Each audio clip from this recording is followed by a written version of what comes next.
Every engagement that I have with a client begins in the same place with the 4 foundational questions.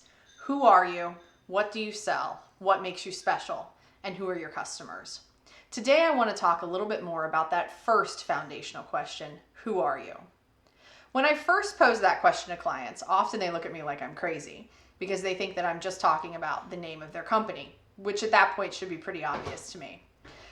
But I'm not. I'm not just talking about the name of the company, although it's important that everyone in your company knows what it's called. What I'm actually talking about is what makes you, you as a company, and specifically about your core values.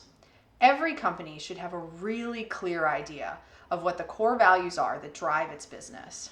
And there are a couple of ways you can go about figuring those out if you haven't already.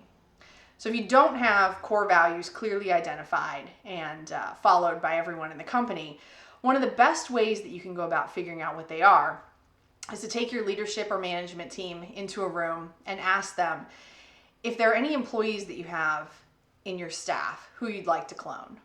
Because we all have those, right? We all have those employees who are just amazing and they do such great work for us. And we wish that we could literally clone them. So we would have 5 or 6 or 10 of Sally in accounting or Doug over in sales. Once you figured out who your clonable employees are, the next best step is to write down what it is about them that makes you want to have more of them on your staff. So what traits or characteristics do they exhibit on a daily basis that make them so valuable to the organization?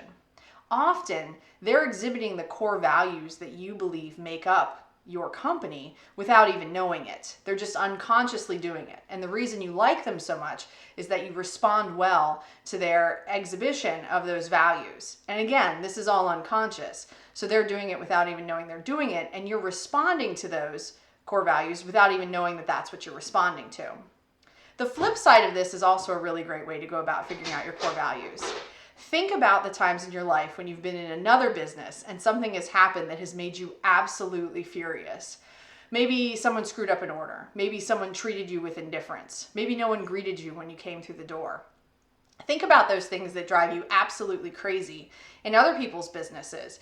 And whatever the opposite of that is probably one of the things that you value most and one of the things that makes up the core values of your business. So write all of those down on the board and then spend time with each of them thinking about, is this actually something that is core to our company or is it just a pet peeve of mine? You should have anywhere between 4 and 6 core values that drive your company forward at the end of this time. And then I usually recommend going and sitting on those core values for a month or so and returning back to them and saying, does this still make sense? Are these still our core values? And once you have those outlined, you'll know exactly who you are and you'll be able to answer the first foundational question that'll help you build out the rest of your business and sales strategy.